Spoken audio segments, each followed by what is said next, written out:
ఇప్పటి వరకు నన్ను ఎంతో నమ్మి నాకు చైర్మన్ పదవినిచ్చిన మా అత్తయ్యని మా తాతయ్యని కూడా నేను క్షమాపణ కోరుతూ నేను ఈ చైర్మన్ పదవికి అనర్హుణ్ణని భావిస్తూ ఈ పదవి నుంచి వైదొలగాలని నిర్ణయం తీసుకున్నాను.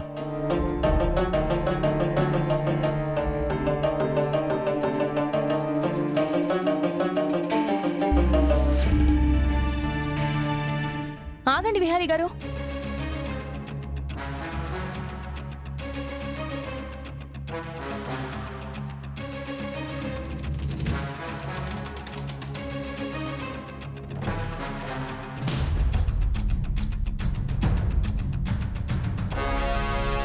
మీరు చైర్మన్ పదవికి పూర్తిగా అర్హులు. మీరు తీసుకునే అన్ని నిర్ణయాలు కరెక్టే విహారీ గారు. దయచేసి మీరు ఈ నిర్ణయాన్ని వెనక్కి తీసుకోవాలి.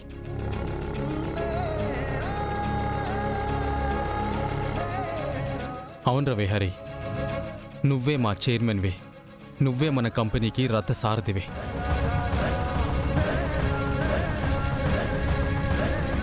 బావా, విహారీ వాడంతట వాడే నాకు ఈ చైర్మన్ పదవి వద్దు అంటుంటే మీరేం మాట్లాడుతున్నారు? విహారీ గారు, మీరెందుకు ఈ చైర్మన్ పదవి వద్దు అంటున్నారు?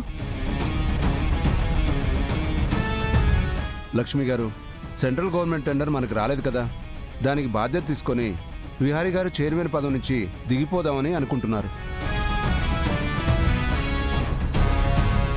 సెంట్రల్ గవర్నమెంట్ టెండర్ మనకి రాకపోవడం ఏంటి?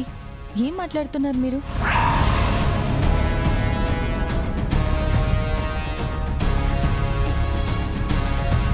ఏయ్, నువ్వు మధ్యలో మాట్లాడుకో. ఆ టెండర్ మనకి రాలేదు.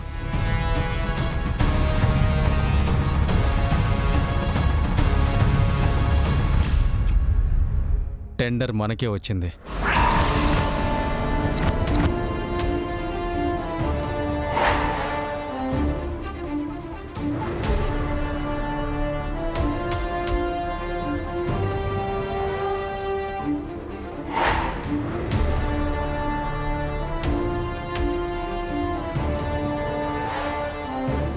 టెండర్ మనకి రావడం ఏంటి?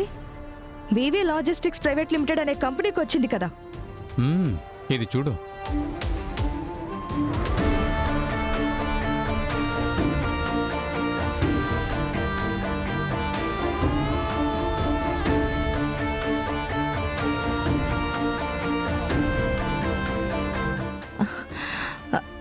నేను చెప్పిన కంపెనీకే కదా టెండర్ వచ్చింది. అంబికా మేడం, వివి లాజిస్టిక్స్ ప్రైవేట్ లిమిటెడ్ అంటే Vishnu Vihari logistic private limited.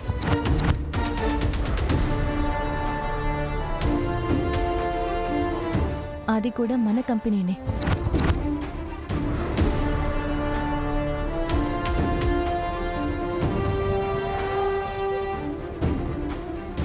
నువ్వు ఈ మధ్యన ఆఫీస్కి ఎక్కువగా రావట్లేదు కదా అంబిక. మన వీక్రాఫ్ట్ సరుకుని ఎక్స్పోర్ట్ చేయడానికి వివి లాజిస్టిక్ ప్రైవేట్ లిమిటెడ్ అని మనమే కొత్త కంపెనీని రిజిస్ట్రేషన్ చేయించాం.